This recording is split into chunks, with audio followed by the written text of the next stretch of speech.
आज़ादी के 75 साल बीत गए हैं।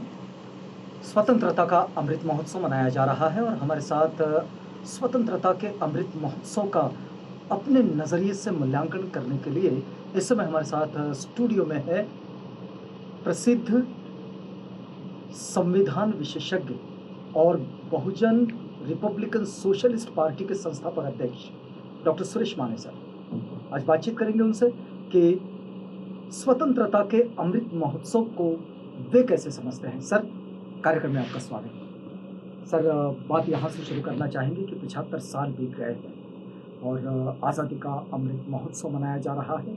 इन 75 सालों को आप किस नज़रिए से देखते हैं? क्योंकि एक बड़े लंबे समय से आप बहुजन आंदोलन के साथ जुड़े हैं और एक आंदोलक की भूमिका में आप पूरे देश से जुड़े रहे हैं। हम आपसे ये भी जानना चाहेंगे कि इस 75 सालों में आपने आज़ादी को कैसे महसूस किया और उस बहुजन समुदाय ने इस आज़ादी को कैसे महसूस किया? एक तो सबसे पहले आज़ादी के 75 साल पूरे होना जी।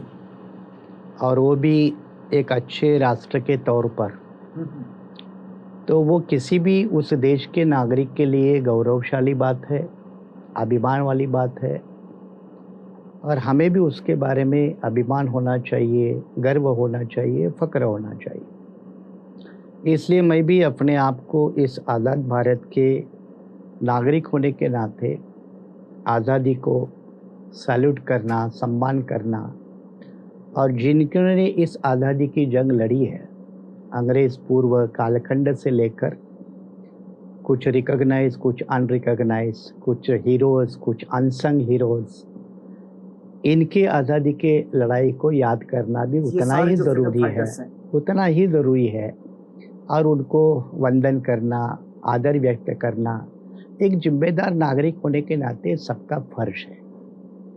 लेकिन आज़ादी की सही परिभाषा क्या होती है, इस बात को भी देखना चाहिए। मैं सवाल ये इसलिए उठा रहा हूँ क्योंकि जब देश को आज़ादी मिलाई तो आज़ादी के कई अलग अलग मतलब निकाले गए, मायने निकाले गए। एक पेरियार जी की भाषा में उसको अगर कहे, पेरियार जी ईवी रामस्वामी नायकर जी, जिन्होंने दक्षिण भारत में सेल्फ रिस्पेक्ट की मूवमेंट, बड़ी मूवमेंट, एक बहुत बड़ा नॉन ब्राह्मण मूवमेंट चलाया, उन्होंने आज़ादी का वर्णन करते वक्त कहा था कि ये आज़ादी नहीं है, ये ट्रांसफ़र ऑफ पावर है, transfer of power from whites to the blacks. गोरे अंग्रेज चले गए और काले अंग्रेज़ों के हाथ में सत्ता परिवर्तित हुई। ये पेरियार जी का रवैया था। ये भूमिका उन्होंने क्यों बनाई? ये नज़रिया था। इनकी भूमिका क्यों रही मैं आपको विस्तार से बताता हूँ। लेकिन ये पेरियार जी अकेले नहीं थे। अन्ना भाऊ साठे जी की वो मशहूर बात तो सबको महाराष्ट्र में पता है, ये आज़ादी झूठी है, देश की जनता भूखी है। अन्ना भाऊ ने भी इसको क्यों इस तरह से कहा, ये एक दूसरी साइड है। और तीसरी साइड जो बड़ी है, जिसका जिक्र बाबा साहब अम्बेडकर ने खुद राउंड टेबल कॉन्फ्रेंस के बाद बड़े पैमाने पे किया। बाबा साहब अम्बेडकर की ये तीनों गोलमेज परिषद की जो भूमिका रही, उसको लेकर कई विवाद उस समय पैदा हुए थे। बाबा साहब के ऊपर बड़े पैमाने पे छींटाकशी हुई थी। कांग्रेस और गांधी को विरोध करने के नाते उनको देशद्रोही, अंग्रेजों का हस्तक, ऐसे कई गाली गलौच वाले शब्द उनके बारे में इस्तेमाल हुए थे। तब बाबा साहब ने अपने तमाम विरोधियों को जवाब देने के समय में कड़े शब्दों में कहा था कि आज़ादी की जंग लड़ना ये कोई तुम्हारे बस की ही बात नहीं है, तुमसे ज़्यादा बेहतर तरीके से ये लड़ाई मैं लड़ सकता हूँ और मेरे लोग लड़ सकते हैं, लेकिन तुम्हारी जो आज़ादी की लड़ाई है वो सिर्फ 100-150 साल के गुलामी के खिलाफ है और मेरी जो आज़ादी की जंग है वो सालों साल, हजारों सालों की गुलामी के खिलाफ है। इसलिए मेरी आज़ादी की जंग ये तुम्हारी आज़ादी से बहुत बड़ी है। शायद तो बाबा साहब का शायद आज़ादी से क्या मतलब था? उन्होंने आगे भी कहा कि शायद इसलिए मेरे आज़ादी के जंग के मायने तुम लोग समझ नहीं पाओगे, लेकिन जब भी समझ में आएगा तब आपको ये भी समझ में आएगा कि बाबा साहब इतना कोई दूसरा स्वातंत्र प्रेमी नेता नहीं है, व्यक्तित्व नहीं है। बाबा साहब ने इस बात को इसलिए कहा था जी कि फ्रीडम या आज़ादी या स्वातंत्र जिसको हम कहते हैं, बाबा साहब ये लिमिटेड रूप से नहीं देखना चाहते थे, एक बड़े व्यापक रूप से। उनके लिए आज़ादी का मतलब सिर्फ अंग्रेजों से एक नए समाज और राष्ट्र के लेवल पे अलग होना, मुक्त होना, इसी को आज़ादी नहीं कहते थे। रियल फ्रीडम की परिभाषा तो आदमी सर्वकष जीवनावश्यक उसके लिए जो भी बातें हैं, चैलेंजेस है, सवाल है, उससे जब मुक्त होगा तो वो रियल आज़ादी की तरफ बढ़ेगा। इस तरह की बड़ी लेवल की इंडिपेंडेंस की परिभाषा बाबा साहब ने की थी। अब पेरियार से लेकर बाबा साहब, ये जो आज़ादी के अलग अलग मायने का जो ग्राफ है, इसको सामने रखकर हम 75 की आज़ादी की तरफ देखें। इन 75 सालों में ये 75 साल की आज़ादी की तरफ देखते हैं तो जैसे मैंने कहा कि अंग्रेज चले गए, अंग्रेजी शासन से अब तक मुक्त हो गए, क्या उतना ही लिमिटेड मतलब था फ्रीडम फाइटर का? बिल्कुल नहीं था। जिन्होंने इस देश की आज़ादी की जंग लड़ी वो भी चाहते कि सिर्फ इतना ही मतलब नहीं है। जब बिरसा मुंडा ने 19वीं सदी में अंग्रेजों के खिलाफ जंग लड़ी और 25वें साल में वो शहीद हो गए, तो बिरसा मुंडा का सिर्फ विरोध अंग्रेजों को था ही नहीं, तो यहाँ के पुरोहित शाही को भी विरोध था, जमींदार शाही को भी विरोध था, और आदिवासी जनजातियों के हक और अधिकार की बात आज़ाद भारत में होगी इसलिए भी था। इसलिए उन्होंने कहा था कि मुंडा राज मैं स्थापित करना चाहता हूँ।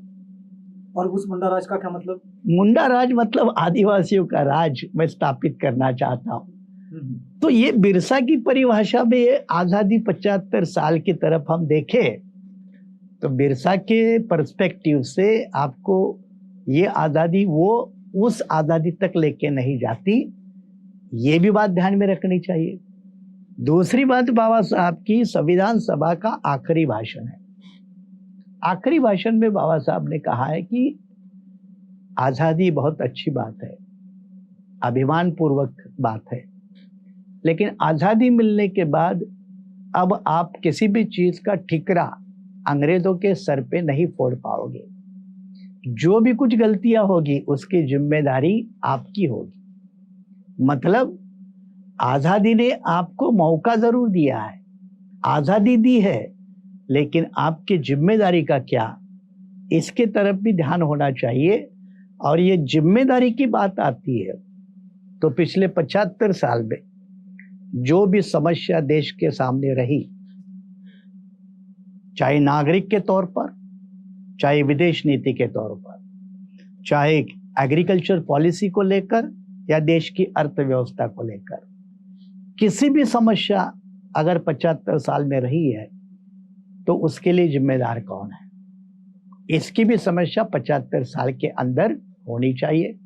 और तीसरी बात बाबा साहब की, वही संविधान सभा के भाषण में बाबा साहब ने कहा कि आज हमें एक पॉलिटिकल डेमोक्रेसी का हथियार मिला है, लेकिन क्या आने वाले दिनों में, आने वाले सालों में ये हम राजनीतिक प्रजातंत्र को सामाजिक और आर्थिक प्रजातंत्र बनाने वाले हैं? और अगर नहीं बना पाए तो हमारे पॉलिटिकल डेमोक्रेसी बेकार होगी, बेमतलब की होगी। ये भी बाबा साहब ने सवाल उठाया। और बाबा साहब ने और एक महत्वपूर्ण सवाल उठाया, वो उनका था कि एक व्यक्ति एक मत की एक कीमत, इसके कारण थोड़ी बहुत राजकीय समानता इस देश में आएगी, लेकिन राजकीय समानता को अगर सामाजिक और आर्थिक समता इसकी जोड़ नहीं मिली तो ये परस्पर विरोधी जीवन भारत नाम का देश कितने साल जिएगा, ये सवाल उन्होंने संविधान सभा में पूछा था। उसके साथ और सलाह देते हुए बाबा साहब ने यह कहा था कि इस देश में हमेशा पावर, सत्ता, ये ऊंचे तबके के लोगों की मोनोपोली रही है, मक्तेदारी रही है, ये उनकी प्रॉपर्टी बन चुकी है, मोनोपोली बन चुकी है।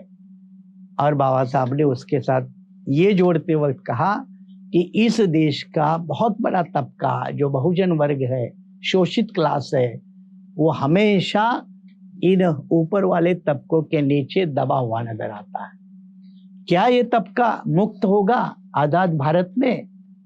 और जितना जल्दी वो मुक्त होगा उतना भारत देश के लिए आसान और अच्छा रहेगा।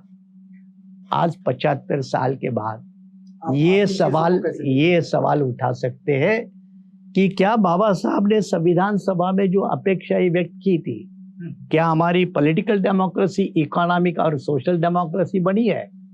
75 साल का हिसाब देना चाहिए। हमारी पॉलिटिकल इक्वालिटी, समता, क्या सामाजिक और आर्थिक क्षेत्र में समता नाम की चीज पर शेयर हो चुकी है, प्रस्तापित हो चुकी है? उसका जवाब 75 साल में देना पड़ेगा। और तीसरी, क्या आज भी भारत का पावर स्ट्रक्चर कुछ गिने चुने अभिजात वर्ग के, उनके राजनीतिक दलों में हाथ में बंदिस्त है और बहुत देश के बड़े पैमाने पे जनता सिर्फ वोटर बन के इस प्रजातंत्र में हिस्सा लेती है? तो निर्णय प्रक्रिया में अभिजात वर्ग का वर्चस्व है और बहुजन वर्ग उपेक्षित है। अगर ये हालत है तो 75 साल के अमृत महोत्सवी वर्ष मनाते वक्त भारत देश के प्रजातंत्र, भारत सरकारों की नीति और भारतीय चढ़े हुए जो भी ऊपर नीचे वाले उतार चढ़ाव है, उन सभी का मूल्यांकन करना, तब सही आज़ादी का मूल्यांकन होगा।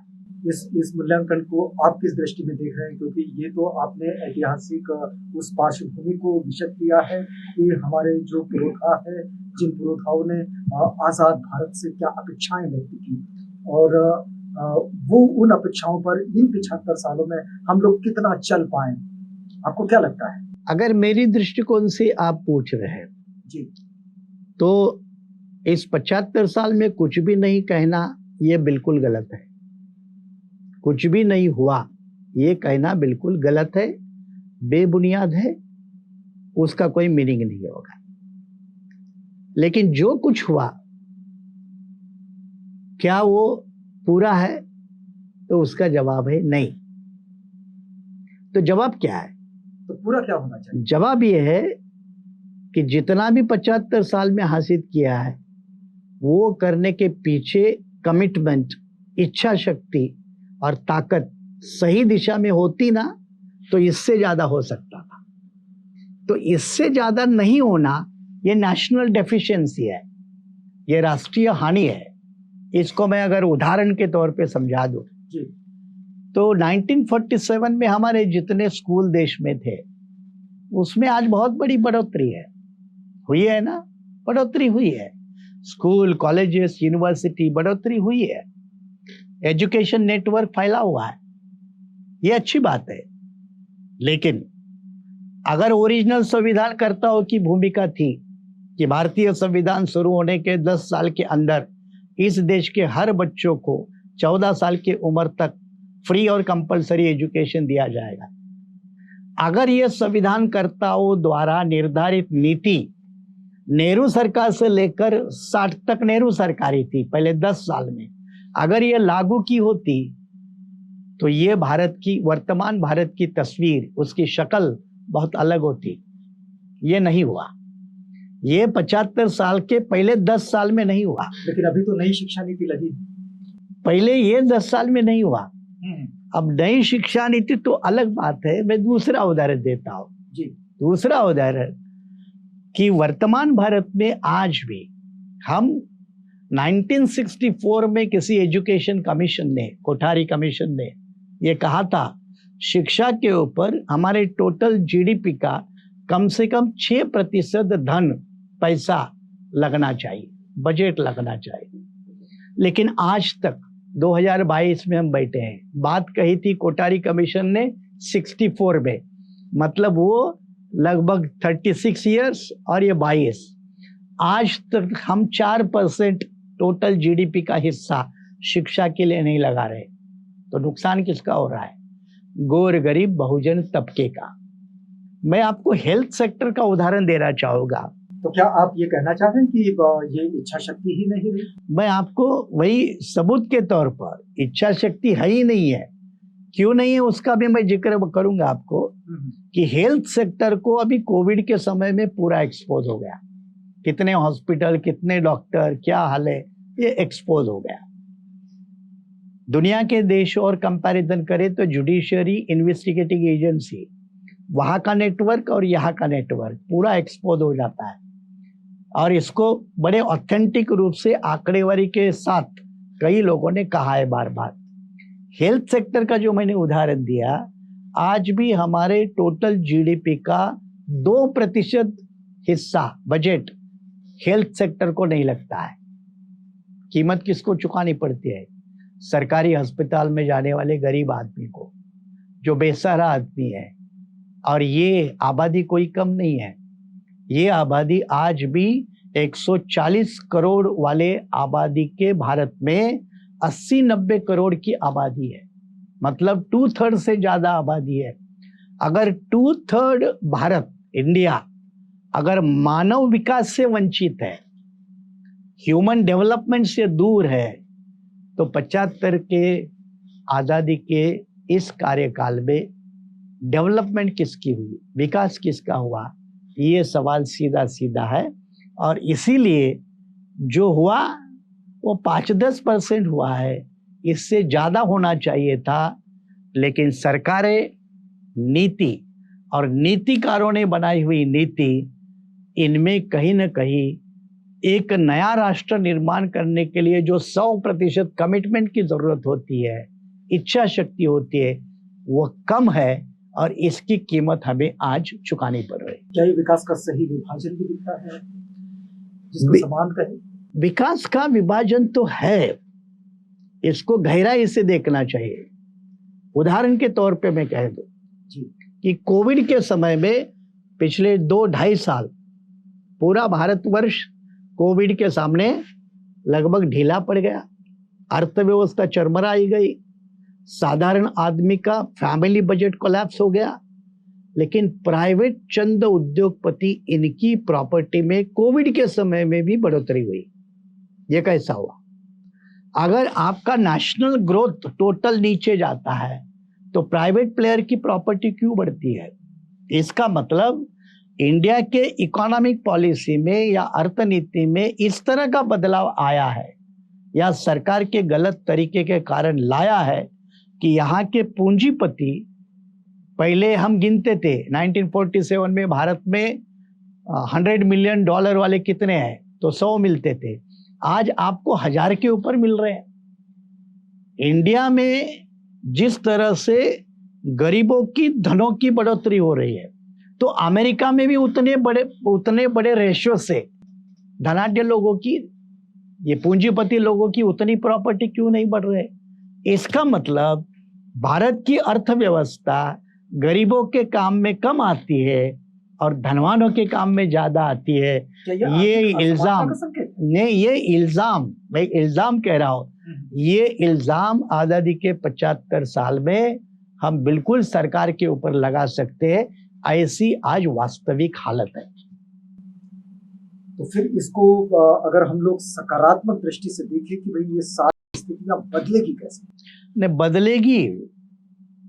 बदलेगी नहीं है, ऐसा नहीं है, लेकिन इसका रूप कितना बड़ा है और ये देश के लिए कितना घातक है, इसका भी जिक्र लोगों को समझ में आना चाहिए। भारतीय संविधान के अंदर एक आर्टिकल 38 है और ये 38 आर्टिकल ये कहता है कि देश के सारे संसाधनों के ऊपर देश के लोगों का अधिकार होना चाहिए, मालकियत होनी चाहिए। सुप्रीम कोर्ट में भी एक नेचुरल रिसोर्सेस अलोकेशन ऐसी केस जब उनके सामने आई तो उन्होंने कहा कि ये राष्ट्रीय संपत्ति है और राष्ट्रीय संपत्ति के ऊपर सबका अधिकार होना चाहिए। उसी तरह एक प्रोविजन आर्टिकल 38 में है कि किसी भी हालत में इस देश की अर्थव्यवस्था ये मुट्ठी भर लोगों के हाथ में नहीं आनी चाहिए, वरना ये देश के लिए घातक होगा। It will be detrimental to the interest of nation. इस तरह का शब्द प्रयोग है। तो आज 75 साल के बाद क्या यह सवाल उठाया नहीं जा सकता कि क्या इस देश की अर्थव्यवस्था चंद पूंजीपति मुट्ठी भर लोग जो सरकार को चुनाव के समय में चंदा देते हैं, सरकार के बैंकों की लूट करते हैं, सरकार के साधन संपन्न आसानी से खरीदते हैं, बहुत कम भाव में खरीदते हैं और अपनी निजी प्राइवेट प्रॉपर्टी बढ़ाते हैं, तो 75 साल की आज़ादी को हमने एक 3 पीरियड में बांटने की जरूरत है। एक 1947 से लेकर एक नेहरू पीरियड जो 1964 तक आता है, 64 से लेकर 80 तक का पीरियड जो इंदिरा गांधी के वापसी तक आता है, और 81 के बाद जो निजीकरण का दौर शुरू हुआ, वो 81 के बाद ये पिछले 20 और 40 साल का पीरियड, इनको अगर 3 पीरियड में हम बाइफरकेट करने को देखें तो फर्स्ट पीरियड में आप नेशनल इंडस्ट्री खड़े करते हो, दूसरे पीरियड में आपको बैंकों का नेशनलाइजेशन दिखता है, LIC का नेशनलाइजेशन दिखता है, और अभी जो 81 के बाद जो तीसरा फेज है वो उदारीकरण के नाम पे आप देश के संसाधन कौड़ी मोल भाव में बड़े बड़े पूंजीपतियों को बेच रहे, बैंकों का डीनेशनलाइजेशन होने जा रहा है। इस तरह की जो नीतियां है वो देश के हित में नहीं है। ये भी आज़ादी के 75 साल में हमने गौर करना बहुत जरूरी है। लेकिन अभी तो घर घर तिरंगा का अभियान चल रहा है, आपको क्या लगता है कि इस अभियान के द्वारा क्या इन चीजों को ठीक किया जा सकेगा? ये एक सिंबॉलिक अभियान है। तिरंगा कैसे? इस देश में 1947 से है। सबसे बड़ी राष्ट्रध्वज वही 47 से है, लेकिन इस राष्ट्रध्वज के बनने के पीछे भी जो कहानी है वो भी एक मजेदार कहानी है। ये जब संविधान सभा में फ्लैग कमेटी थी, एक सब कमेटी थी जिसको राष्ट्रध्वज समिति कहा जाता है, उस समिति के भी बाबा साहब अम्बेडकर मेंबर थे, और उस वक्त बाबा साहब बॉम्बे और दिल्ली में रहते थे। तो ध्वज समिति की जब मीटिंग थी तब एक वक्त बॉम्बे के कुछ हिंदूवादी लोग भगवा ध्वज लेकर बाबा साहब को मिले थे कि बाबा साहब इसको राष्ट्रध्वज बनाना चाहिए, इस तरह की मांग लेकर मिले थे। तो बाबा साहब ने उनको जवाब दिया था कि आपकी बात ठीक है, लेकिन आपके जो लोग संविधान सभा में हैं उनको इस बारे में कहने के लिए पहले आप उनको तैयार कीजिए, बाद में मैं देख लेता हूँ। दूसरी तरफ गांधी जी का एक बयान आया था कि राष्ट्रध्वज कोई भी हो लेकिन उसके ऊपर चरखा होना चाहिए। अब जिस राष्ट्रध्वज के ऊपर चरखा नहीं होगा उसका मैं कतई सम्मान नहीं करूंगा। ये मोहनदास करमचंद गांधी जी का बयान था। ऐसे 2 विचार तो थे। तीसरा एक है, अच्छा, और वो है संघ, राष्ट्रीय संघ का, राष्ट्रीय स्वयंसेवक संघ का। क्योंकि राष्ट्रीय स्वयं संघ ने कभी भी ना भारतीय संविधान को माना, जब तक हेडगेवार गोलवलकर का पीरियड रहा तब तक ना भारतीय संविधान को माना, ना भारतीय तिरंगे को माना। इसलिए आरएसएस के कार्यालय के ऊपर कभी भी तिरंगे को नहीं फहराया गया। आज भी जिसका डीपी को लेकर बड़ा विवाद चल रहा है। तो इसी को लेकर वर्तमान समय में जब पंतप्रधान घर घर तिरंगा का नारा लगाने पहुंच रहे, अच्छी बात है, राष्ट्र प्रेरित भावना पैदा करना कोई गलत बात नहीं है, लेकिन आपका अपना खुद बुनियादी फाउंडेशन क्या है उसको भी टटोल कर देखे। तो मैं आईना दिखाने की कोशिश कर रहा हूँ कि संघ परिवार के आज भी लोग अपने डीपी के ऊपर नेशनल फ्लैग तिरंगा रखने को तैयार नहीं। उसकी खुली चर्चा कई मीडिया में, खास करके सोशल मीडिया में भी आज भी नजर आती है। और गोलवलकर जी ने तो अपने विचारधन नाम की किताब में इसका खुला पोस्टमार्टम और विरोध किया है क्या क्या कि ये भूमिका हमारा है रही? ही नहीं है, क्या क्या ये ना संविधान हमारे काम का है, ना ये राष्ट्रध्वज हमारा कोई उसमें हमारा रिफ्लेक्शन है।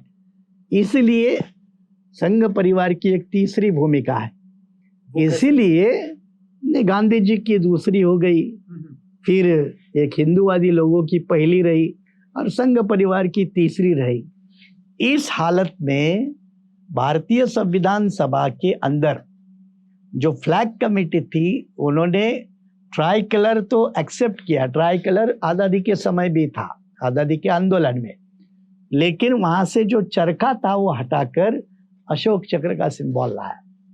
इसके पीछे जो संविधान सभा की प्रमुख लोगों की जो कोर कमेटी थी, जिसको एडवाइजरी कमेटी कहते हैं, इसका बड़ा योगदान है। इसमें नेहरू जी के भी योगदान को हम नज़रअंदाज नहीं कर सकते, बाबा साहब के भी योगदान को नज़रअंदाज नहीं कर सकते।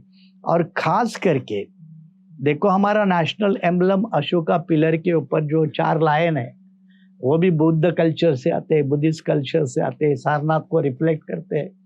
फिर ये अशोक चक्र जो है अभी नेशनल फ्लैग के ऊपर, ये तो बुद्धिज्म का सिंबल है।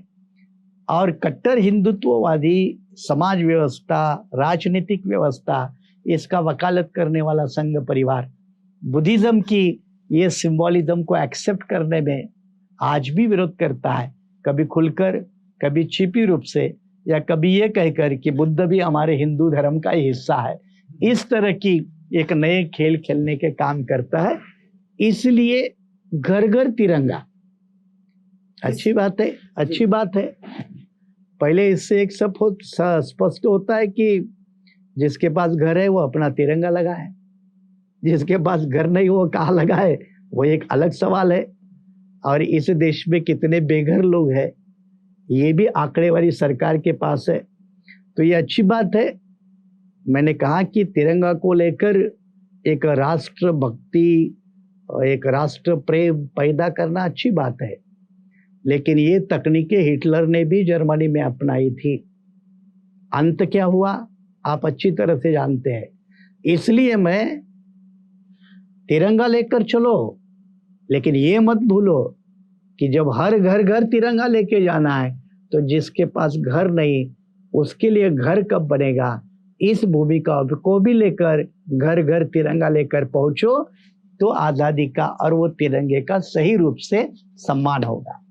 लेकिन ये जो भूमिका जो नजर आती है कि जिसमें ये आह्वान तो होता है, लेकिन वो जो जैसा आपने कहा कि जो इनके फाउंडर ऑर्गेनाइजेशन है उन ऑर्गेनाइजेशन का ही इस अभियान की ओर कोई खास रुख नजर नहीं आता, तो आप इसको कैसा देखते हैं, इसको कैसा सोचते हैं आप?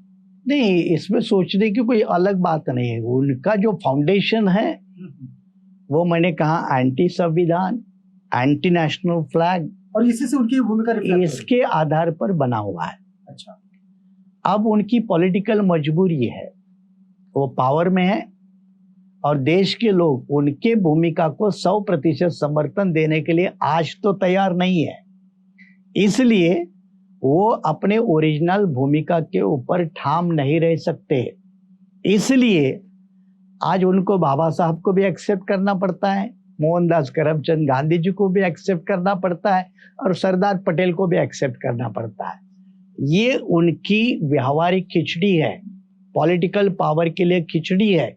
और इसीलिए उनकी जो ओरिजिनल भूमिका है उनमें कोई बदलाव नहीं आया है, उन्होंने एडजस्टमेंट की है और इस एडजस्टमेंट को ही कैपिटल बनाकर वो अन्य लोगों के पास पहुंचना चाहते हैं। ये उनकी मास्टर स्ट्रैटेजी है, इसको समझना बहुत जरूरी है।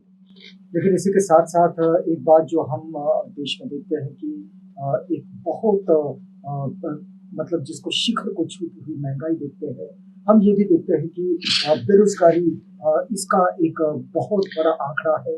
एक तीसरी बात ये भी देखते हैं कि सांप्रदायिक सौहार्द जो है वो लगभग खत्म सा होता दिखाई दे रहा है। इसीलिए एक चौथी बात ये भी देखते हैं कि जो बहुलतावादी संस्कृति है वो संस्कृति का बहुत धूमिल होती चली जा रही है।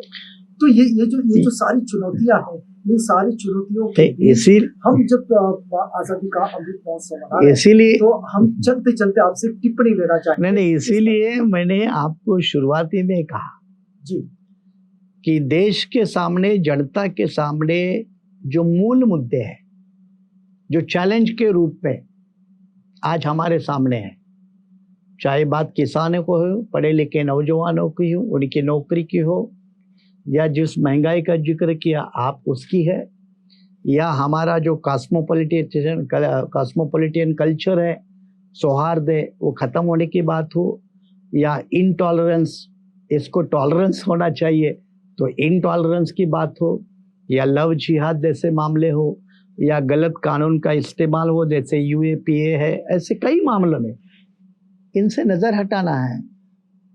तो गोलवलकर ने उसी समय में कहा था कि झूठी बातें जिसका एक राष्ट्र प्रेम का एक कोटिंग हो, जैसे शुगर कोटिंग होता है, उसको एक कोटिंग होनी चाहिए, और ये कोटिंग आप बार बार देते रहिए, बार बार ये कोटिंग आप देते रहे, कोटिंग वाला प्रोडक्ट, तो एक तरफ से वो अफीम की तरह काम करेगा, और अफीम की तरफ से काम करेगा मतलब वो जनता में एक नई नशा पैदा कर देता है, और उस नशा के कारण आपकी ओरिजिनल इशू, मेन प्रॉब्लम, इसके ऊपर ध्यान बहुत कम होगा।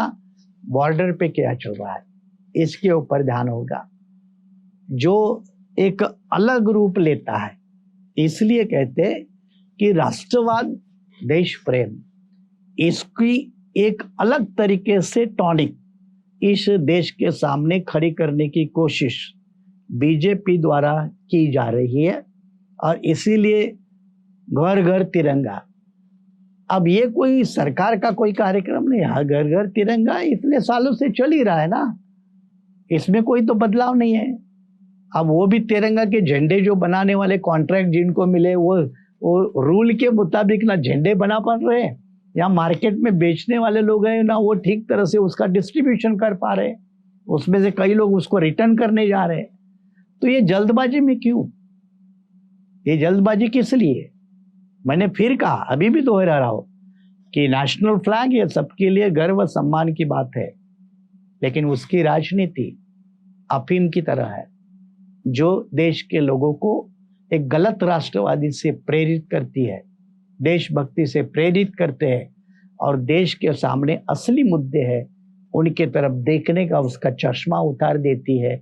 ये असली खतरा है, और इसलिए नागरिकों ने ऐसे छद्म स्वरूप के देश प्रेम के मायने, मैंने इसीलिए कहा घर घर तिरंगा अच्छी बात है ना, लेके चलो, लेकिन जिसको घर नहीं वो कहाँ लगाएगा, उसको घर दे दो ना। तो ये बुनियादी समस्या है, उसकी तरफ ध्यान देना चाहिए। जब देश में हर महीने में करोड़ों रुपए बैंकों के लूटे जा रहे हैं, नेशनल संसाधन को लूटा जा रहा है, तो ये देश की बुनियादी समस्या है भाई, इनकी तरफ भी ध्यान दे दो। इनकी तरफ ध्यान नहीं दोगे, और ये जिस तरह से इंटरनेशनल मार्केट में रुपया आपका तेजी से गिरता है उसके ऊपर ध्यान नहीं है, महंगाई की मार बहुत तरीके से है, इसके ऊपर आपका ध्यान नहीं है, अर्थव्यवस्था लगभग ढीली होने का प्रतीक ही है रुपये का वैल्यू डॉलर के मुकाबले में गिरना। तो इन सारे नेशनल समस्या को टैकल करने के बजाय ये नेशनल इमोशनल लेवल का ब्लैकमेलिंग, एक तरह से जनता को राहत लगता होगा, अभिमान लगता होगा, लेकिन अफीम की तरफ काम करने वाली एक नशा की दवा है। सर का बड़ा स्पष्ट मत है आजादी के इस अमृत महोत्सव को जब वो उसका समीक्षण करते, उसको एनालाइज करते, उसका मूल्यांकन करते हैं, वे कहते हैं कि राष्ट्रीय चेतना, राष्ट्र प्रेम बड़ा जरूरी है हर एक नागरिक के लिए। हम एक नागरिक के रूप में राष्ट्रवादी हैं, और राष्ट्र प्रेम हम सबके जहन में है, हमारे हृदय में। लेकिन एक बात कि जो बुनियादी सवाल है जो हमारे सामने बड़े ज्वलंत रूप में खड़े हैं, उन सवालों की ओर भी हमें देखना चाहिए, और उतना ही मुखर होकर देखना चाहिए। हमने राष्ट्रवाद को किसी अफीम की तरह नहीं स्वीकारना है, बल्कि आंखें खुली रख के हमने उन सारी समस्याओं को एक चुनौती के रूप में यहाँ से किसी संकल्प के साथ लेकर उसको आगे बढ़ना है। हम यहाँ पर रुकेंगे। सर, आप हमारे साथ आए, हमसे बातचीत की, इस पूरी बातचीत के लिए आपका बहुत धन्यवाद। आपका भी शुक्रिया। आप बने रहिएगा आवाज इंडिया के साथ। प्रोग्राम आगे भी जारी है।